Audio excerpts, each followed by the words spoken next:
मेरी और हमारी फिल्म इंडस्ट्री की जानिब से छोटा सा नजराना अकीदत। ऐसे जीवन प्यार सजाए जैसे फूल से खुशबू आए जानम। जहाँ जहाँ म्यूजिक लवर्स हैं, म्यूजिक को समझने और सुनने वाले हैं, उनके दिलों में उनका उतना ही मकाम है जितना कि हमारे दिलों में। खान साहब की म्यूजिक में तो वैसे भी जादू है कि एक जादू सा जो सरूर सा।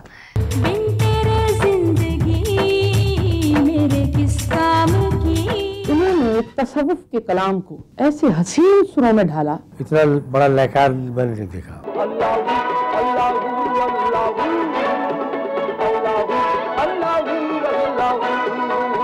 हमारी जेब में 1.5 रुपया था, हमने कहा कि चलिए आज पुलाव खाते हैं, तो उन्होंने हमें तीनों को बिठा लिया कि आप जहाँ बैठ जाए, जब तक आप पैसे नहीं हमारे देंगे हम आपको जाने नहीं देंगे। कहा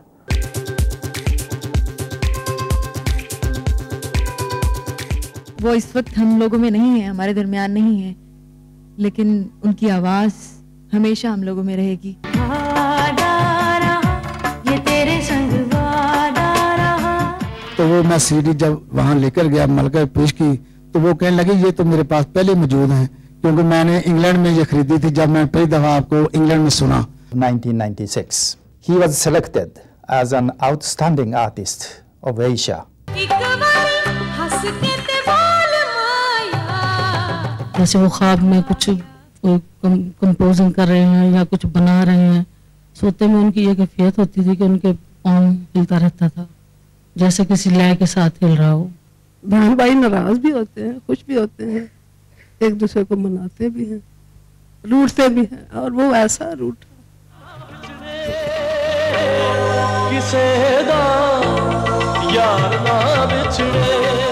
जब मेरा स्कूल में एडमिशन हुआ तो लड़कियों को पता चला कि वहाँ पे नुसरत फतेह अली खान की बेटी आ रही है, लेकिन उन्हें ये पता था कि काफी मोटी होगी और इतनी मोटी होगी कि चला भी नहीं जाएगा उसे।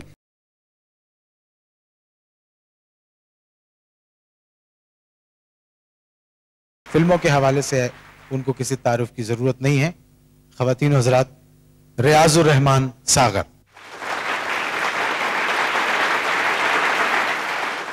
सांसों के सुर हैं बादे सबा में रचे हुए, सरगम के बोल गाती घटा में रचे हुए, ओझल हुआ है आंखों से वो शाह नगमगी, नगमे हैं उसके रंगे बका में रचे हुए। वाह।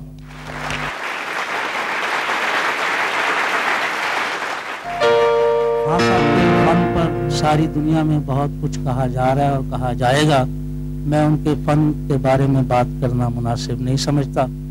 मैं सिर्फ उनकी ज़ात के 2 वाक़यात आपको बताता हूँ। वो जिससे प्यार करते थे उसे घर का फर्द बना लेते थे। उनकी बेगम यहाँ मौजूद है। जब हम शाम को काम ख़त्म करके उठते तो खास साहब कहते कि ज़रा टहल के आते हैं, और जब गाड़ी में बैठ जाते तो बेगम साहब आती हैं और कहती हैं कि अब 9:30 बजे हैं, आप 10:30 बजे आ जाइएगा। खान साहब उस वक्त एक बच्चे की तरह बड़ी मिन्नत खुशामद करके आधा घंटा बढ़वा लेते थे। मतलब ये कि 9:30 बजे आपके साथ निकलते थे तो उनकी बेगम कहती थी कि 10:30 बजे तक आ जाइएगा, वापस आ जाइएगा। वो आधा घंटा बढ़वा लेते थे कि 11 बजे तक आ जाऊंगा। तो कहाँ ले जाते थे जो कहती थी कि आधे घंटे बाद वापस? मैं उनके सेक्रेटरी मैं उन्हें उनके सेक्रेटरी के घर ले जाता था। वो मुझे पता है साहब के पास वो आप ले जाते थे, और उनको भाभी को ये खौफ होता था कि बदपरहेजी करवाएंगे जाके, चूंकि शुगर के पेशेंट। मैं तो मना ही करता था, मगर बात यह है कि वो हाँ साहब थोड़ा बहुत कर ही लेते थे। तो जब मेरी बेटी की शादी हुई, ये ट्रिब्यूट मैं उन्हें देना चाहता हूँ, तो उन्होंने अपनी बेगम को भी भेजा। वो मुल्क में नहीं थे, मंगनी पे आए थे। 1 लाख रुपया मुझे भेजा बगैर हिसाब।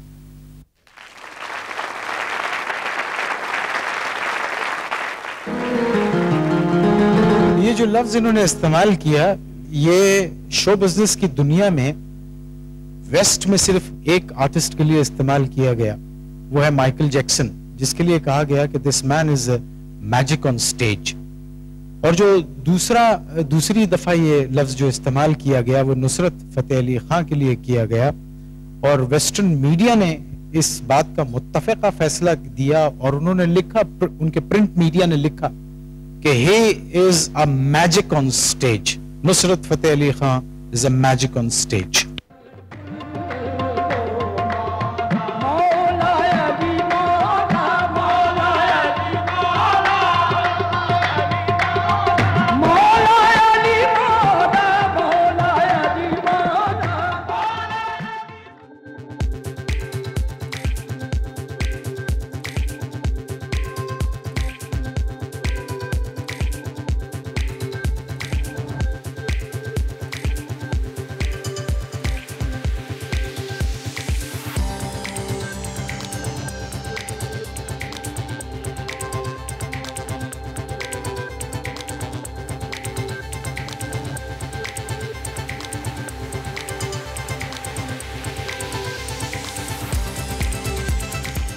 उन दिनों फिल्में देखने का बहुत शौक था।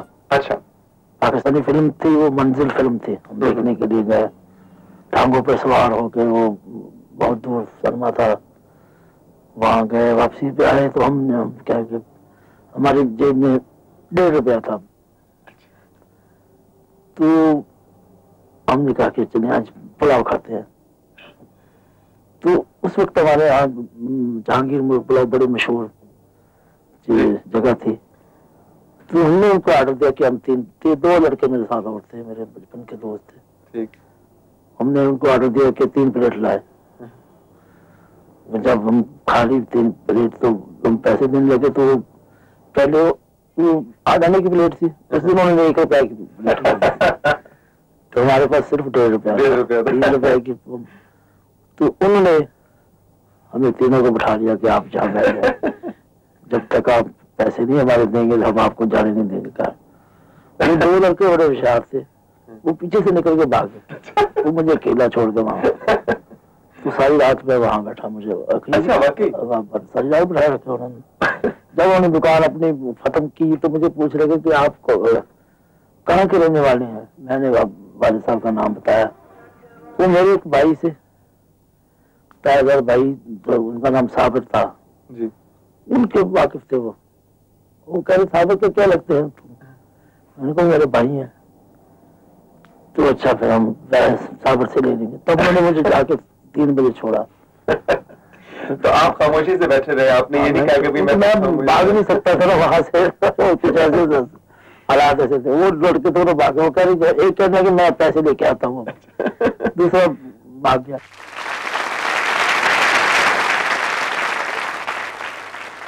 मैं आपकी मुलाकात पाकिस्तान के सफ़े अव्वल के और मुमताज़ शायर जनाब ख्वाजा परवेज से करवा रहा हूँ, जिनके सबसे ज़्यादा गाने जनाब नुसरत फ़तेह अली खान साहब ने गाए। ख्वाजा परवेज, आपके बहुत सारे गाने खास आपने गाए। जी, ये जो 4 गाने थे ना, किसी सानू एक पल नहीं, किसी का यार ना विछड़े, अखियां उड़ीक दियां, सानी एक पल चैन ना आवे, ना जावी ढोलना, ये हमने 4 घंटों में लिखे थे और अल्लाह की मेहरबानी से ये बड़े हिट हुए। जब आपने ये गीत लिखे और नुसरत फ़तेह अली खान साहब से कहा कि ये आपने गाने हैं, तो क्या कहा उन्होंने? मैंने कोई गीत अपनी तरफ से नहीं लिखा, सारे ऑन ट्यून लिखे। सब उन्होंने पहले से धुन बनाई थी? उस पर ही मैं लिखता रहा हूँ और मेरी जिंदगी में यही होता है। जिस मौसीकार को मैं अपने लफ्ज देता हूँ वो कहता है बिल्कुल बकवास है, तो फिर ट्यून पे लिखना होता है। मेरे पास नुसरत फ़तेह अली खान साहब की, अल्लाह उन्हें गरी की रहमत करे, एक चिट है जिसमें उन्होंने लिखा था कि म्यूजिकल स्केल पे लिखने वाले दुनिया में 2 शायर हैं, एक ख्वाजा परवेज, दूसरे आनंद बख्शी, और मैं बिला तसुब कहता हूँ कि ख्वाजा परवेज ज़्यादा तेज़ और बेहतर हैं। नीचे उन्होंने नुसरत फ़तेह अली खान लिखा था और ये मैं रुका अपनी कवर में साथ ले जाऊँगा। 2 आर्टिस्टों से आपकी मुलाकात करवाता हूँ। ये दोनों आर्टिस्ट फिल्मी दुनिया के बड़े नामवर सितारे हैं, जिनकी तारीफ या तारुफ की ज़रूरत नहीं है। कई अवार्ड्स इनको मिले और इनमें एक जो हमारा साथी है उसे शो बिज़नेस की दुनिया में आए हुए अभी ज़्यादा अरसा नहीं हुआ है, लेकिन उसने अपनी पहली फिल्म से लोगों के दिलों में जगह पैदा की, नाम कमाया और उस फिल्म की वजह से उसे बहुत सारी फिल्में मिली। उसकी फिल्म इंतहा आप लोगों ने यकीनन देखी होगी। आइए, और दूसरी आर्टिस्ट जिनके बारे में ये कहूँगा कि टेलीविज़न, फिल्म, इन दोनों जगहों पे काम किया, बहुत खूबी से और अपने फन का उम्दा और बेहतरीन मुजाहरा किया। एक खराज अकीदत जो दो फनकार पेश कर रहे हैं, नुसरत फतेह अली खान को इस्तकबाल कीजिए। तशरीफ ला रही हैं निर्मा और जीशान।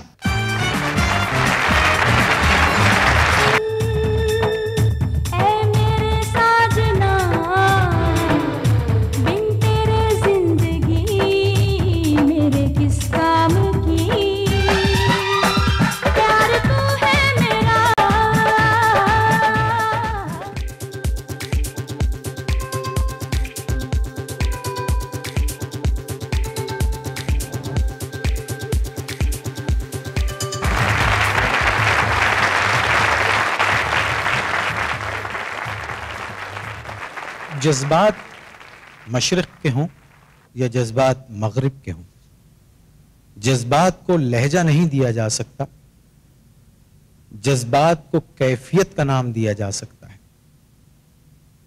बेशुमार ममालिक ने बहुत सारी बातें की उनके बारे में, जैसे अभी पीटर गैब्रियल के बारे में बात की, माइकल जैक्सन से कॉन्ट्रैक्ट में जा रहे थे, मैडोना से कॉन्ट्रैक्ट में जा रहे थे। वेस्टर्न मीडिया ने बहुत कुछ उनके लिए लिखा और ऐसे ऐसे अल्फाज इस्तेमाल किए जो शायद हम इस्तेमाल न कर पाते। आइए आपको एक क्लिप दिखाते हैं एक फ्रेंच एम्बेसडर का कि वो खान साहब के बारे में क्या कहते हैं। नुसरत फतेह अली खान के बारे में बात करने से मुझे बहुत खुशी होती है, क्योंकि ये म्यूजिशियन मेरे दिल में बहुत प्यारा है। हम सबके लिए ये बेहद अफसोस की बात है कि वो इस दुनिया से रुखसत हो गए हैं। You know by experience that it is a terrible risk when you speak about such a master to fall into the most common banalities. Therefore, I shall not deal into details about the work of this great master, and I shall leave it to the specialists to study his work. I will only speak with my heart. Yes, Nusrat, as all Pakistanis name him, was one of the greatest composers and musicians in this century. Yes, Nusrat has brought to the highest top the art of the Qawwali, to which he had been initiated by his masters and especially by his father. Yes, Nusrat, in the image of the greatest composers, had felt in his genius that Sufi's inspiration and traditions, far away from their geographic roots deeply anchored in this region, bent toward universalism. He was one of the greatest artists in this world who had had a special relationship with France and the French people. In fact, he received one day the most prestigious award in the music area, the Grand Prix National de la Musique. Grand Prix La Musique Award French सबसे बड़ा award है जो नुसरत फतेह अली खान को दिया गया, और Pakistani music को फख्र होना चाहिए कि वो अवार्ड जो उनके अपने मुल्क के लोगों को बहुत कम मिला है, उन्होंने वो अवार्ड नुसरत फतेह अली खान को दिया।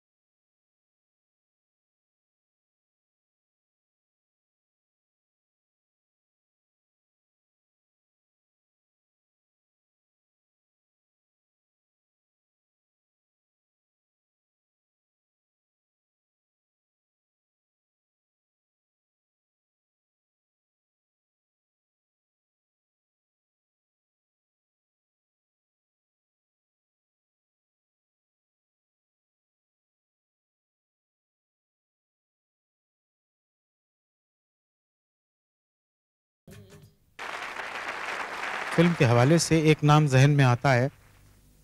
उस म्यूजिक डायरेक्टर के बारे में लोगों का ये कहना है कि एक अरसे तक पाकिस्तानी फिल्मों की मौसीकी जमूद का शिकार रही और फिर उस जमूद को तोड़ा मेरे जिस दोस्त ने। उनसे आपकी मुलाकात करवा रहा हूँ, जिनका एक गाना बड़ा, वैसे तो बहुत सारे इनके गाने, लेकिन एक गाने का बड़ा चर्चा रहा कि दिल हो गया है तेरा दीवाना, अब कोई जचता नहीं। अमजद बॉबी, कैसे हैं?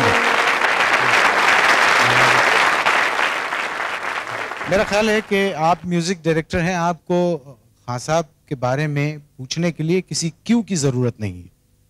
मेरे नज़दीक चूँकि सुर की बात है तो सुर खान साहब के ऐसे था कि जब वो काम करते थे तो सुरों की बात से मुझे एक बात याद आती है कि जब वो बनाते थे कंपोजिशन, जो भी उन्होंने मैंने सुनी, उसमें मैंने ये देखा है कि वो जिस चाहे जो 7 सुर हैं, मगर उन 7 सुरों में जिस स्केल को उन्होंने रचाया हुआ है, एक ऐसे सुर को उन्होंने पकड़ लिया जो स्केल का सुर नहीं है, मगर उन्होंने इस तरीके से पकड़ा है कि वो ऐसे लगने लगा कि यार ये भी इसी स्केल का और इसी राग का जुज़्व है।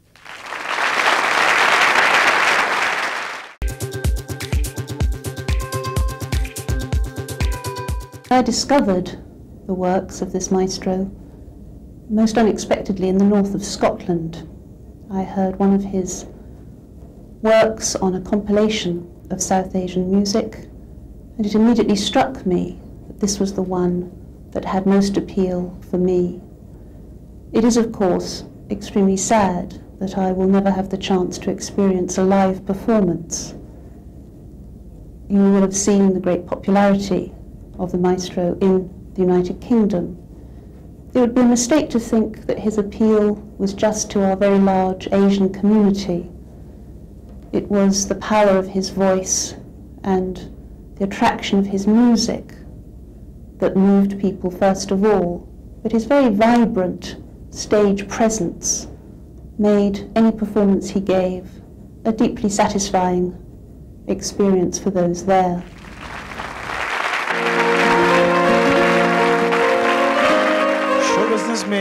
शो बिजनेस में बहुत से लोग आए जिन्होंने अपनी उम्दा परफॉर्मेंस से आप लोगों के दिल मोह लिए। ऐसे ही एक आपकी मुलाकात करवाता हूँ। बेशुमार फिल्मों में उन्होंने कैरेक्टर रोल्स किए और एक फिल्म के सिलसिले से खान साहब से काफ़ी उनके रवाबित रहे। मैं आपकी मुलाकात करवाता हूँ। थिएटर से भी वाबस्ता हैं, फिल्म से वाबस्ता हैं, टेलीविजन से वाबस्ता हैं, जनाब अफजाल अहमद। जब हमारे मुल्क के शहरों पर माओ साल और सदियों की धूल गुजर चुकेगी तो हम किसी मैदान जंग में किसी फतह या किसी शिकस्त के हवाले से जाने नहीं जाएंगे।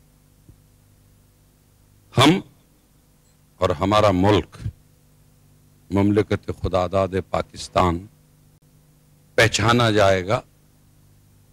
यहां दफन सूफिया कराम के इस्माए ग्रामी से, दानिश्वरों के नाम नामी से और अहले फन के उन शहपारों से जो गूंजते रहेंगे फिजाओं में कि फिजा कैद कर लेती है आवाज को। और ऐसी एक आवाज नुसरत फतेह अली खान साहब की थी, है और रहेगी। रावा तक तक थक गईया मैं कलिया थक गईया मैं एक एक पल दिल गिन के गुजारदा।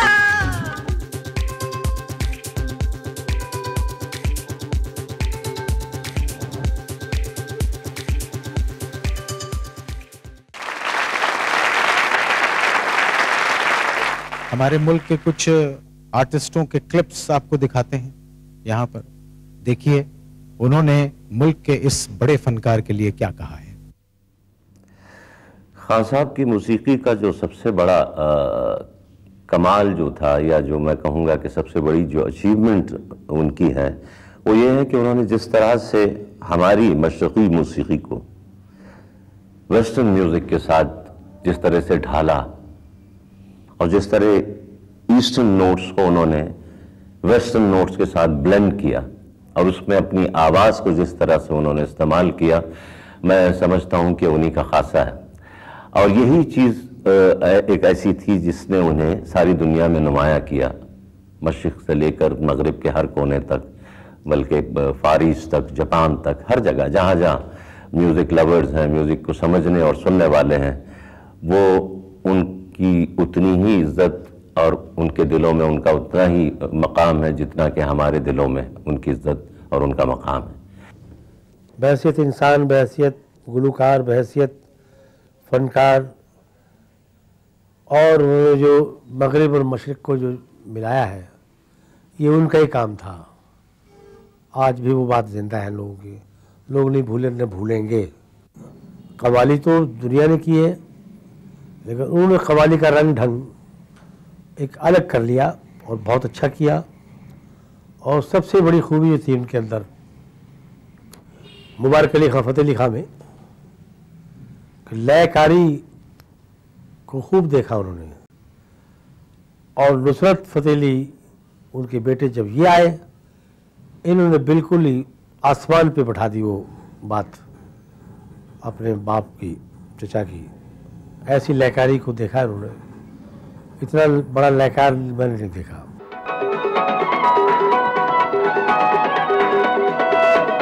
ये ज़मीं जब न थी, ये जहां जब न था,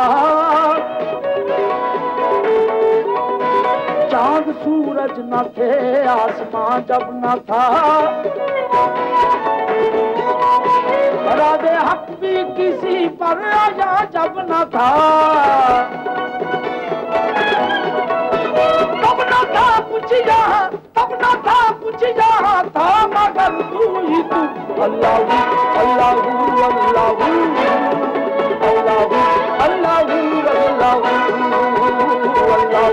अल्लाह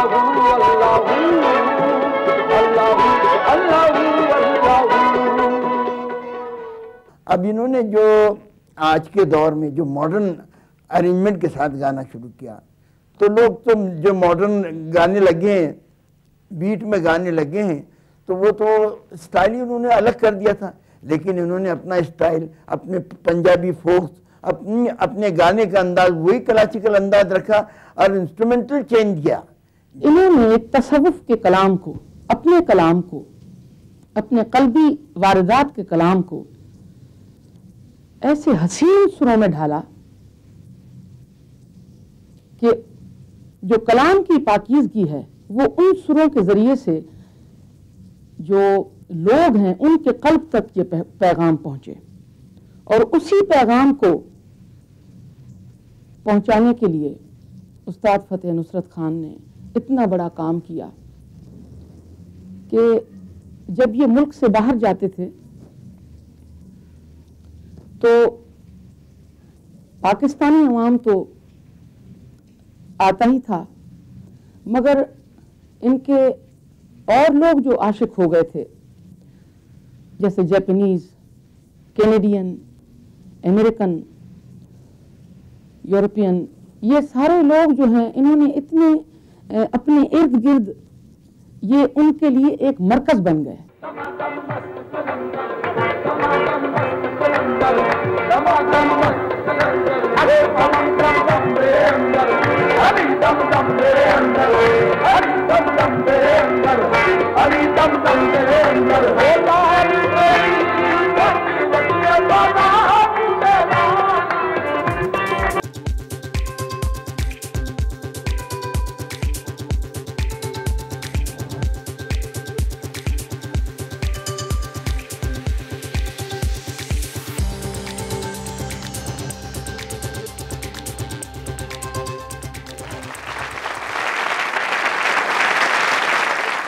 Ladies and gentlemen, it brings an additional grace to a program when we have excellencies speaking for the great artist Nusrat Fateh Ali Khan. When Fukuoka City celebrated its annual event of award giving ceremony of Fukuoka Asian Culture and Arts of 1996. He was selected as an outstanding artist of Asia on this occasion. Another example is that when Fateh Ali Khan held a concert in Yokohama, which is incidentally my hometown, he not only attracted the great number of audience, but also invited a special person who was then Crown Prince, presently Emperor Hirohito Akihito of Japan. There are 6 volumes of books, 1 special magazine issued about him. I believe that Fateh Ali Khan is remembered by the minds of all the people of Japan, especially who love true value of Asian art and culture. I think this is an honor for all the Japanese and pride of the all the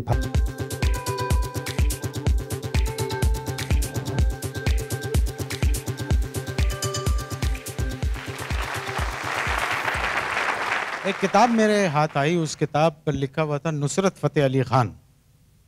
उस किताब को मैंने पढ़ा और वो किताब पढ़ने से मुझे मैं ये समझता था कि मैं बहुत ज़्यादा जानता हूँ उनको, लेकिन उस किताब को पढ़ने के बाद अंदाज़ा हुआ कि और भी बहुत से लोग हैं जो उनको बहुत ज़्यादा जानते हैं। वो इतनी हवागीर शख्सियत थे कि उनको जितना आप उनके नज़दीक होते जाते थे उतना उनके राज खुलते जाते थे, उनकी शख्सियत के राज। अकील रूबी साहब से आपकी मुलाकात करवाता हूं, जिन्होंने वो किताब लिखी। उस किताब का नाम था नुसरत फ़तेह अली ख़ान। आपकी तो काफी उनसे मुलाकात रहती होगी। हाँ जी, बहुत ज्यादा मैंने वक्त गुजारा खान साहब के साथ जब मैं किताब लिख रहा था। अक्सर रातें, अक्सर दिन, जब भी वो यहाँ आते तो मैं वक्त निकालता था और ढूंढता था कि उनसे मिलूं और उनसे बातचीत करूं। कोई ऐसी बात है उनके साथ नशिस्तों में, कोई ऐसी बात जो आपको याद रह गई हो? हाँ, बहुत से वाक़यात थे। एक वाक़या मैं मुझे अब तक याद है। तो खान साहब जापान से वापस आए तो फैसलाबाद में हाजी इकबाल और मैं गए खान साहब से मिलने। तो खान साहब ही के घर में ठहरा, उनके ड्राइंग रूम में।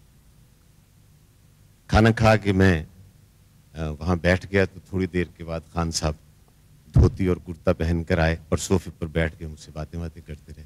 थोड़ी देर के बाद इस तरह मुझे महसूस हुआ जैसे उनके चेहरे पर एक जर्दी और एक खौफ सा तारी हो, बिल्कुल इस तरह जिस तरह रेडियो पर आप मौसम का बुरा हाल सुन के। थोड़ी देर के बाद खान साहब ने वो एक टांग उठाई और सोफे पर रख ली, थोड़ी देर के बाद दूसरी टांग उठाई और सोफे पर रख ली। खौफ मुसलसल उन पर तारी। तो मुझे कहा कि वो देखो। तो एक छोटी सी छिपकली चली हुई आ रही थी। चंद लम्हों बाद मैंने ये देखा कि वो छिपकली और मैं कमरे में मौजूद थे। खान साहब चिल्लाते हुए चले गए। तो अंदर से खान साहब बड़े मासूम और डरपोक आदमी। अच्छा, एक बात बताइए, जब आप ये किताब मुरतब कर रहे थे आपने उनसे पूछा था कि मैं एक किताब लिखना चाह रहा हूँ? नहीं मुन साहब, बात यह है कि फल खा के आप दरख्त की तरफ देखते हैं।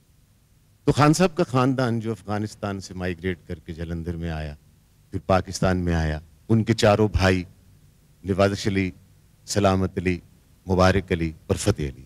मैं समझता हूँ कि दुनिया में मौसीकी को अगर सल्तनत करार दिया जाए तो ये 4 पायों ने एक तख्त बनाया और उस पर नुसरत फ़तेह अली ख़ान बैठ गए और शहनशाह मौसीकी कहलाए। और इसके अलावा हमारी जो एक बुनियादी नफ्सियात है कि हम बाहर की सनत को बहुत ज्यादा मानते हैं।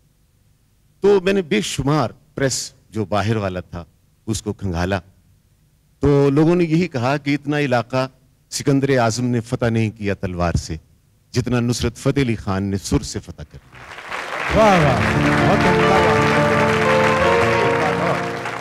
ये बड़ी एक हैरत अंगेज बात है जो आपको मैं बताना चाहता हूं कि इटली की एक तंजीम है यंग राइटर्स, जो राइटर्स को अवार्ड देती है। तो उन्होंने नुसरत फतेह अली खान का अवार्ड जो था एज ए राइटर दिया। तो लोगों ने एतराज किए कि जनाब ये तो गवैया है, गाने वाले हैं, तो ये आप अवार्ड क्यों दे रहे हैं। तो वहां एक खातून जो एग्जीक्यूटिव डायरेक्टर थी उसने कहा कि he sings with his fingers and he walks on the air, इसलिए कि इसकी गायकी खला से यूं टपकती है जैसे बारिश आसमान से जमीन पर टपक रही हो, और वो इंसानों के कांधों पर चलती रहती है। इसलिए कि गीत की मौत नहीं मर्ग सदा का ऐलान, गीत मरता नहीं सरगर में सफर रहता है।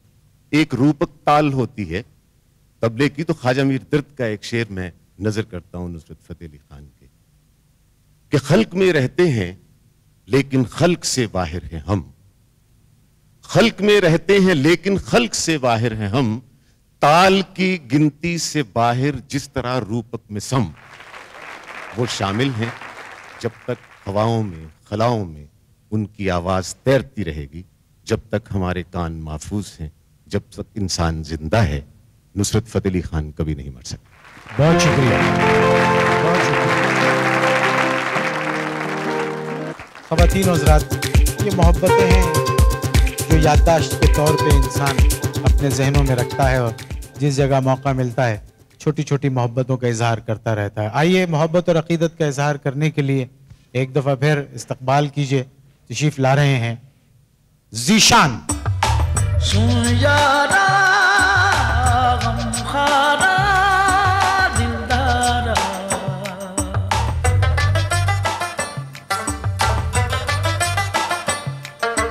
और वे मेरे महबूबा तन तक दरवां, मेरा जी कर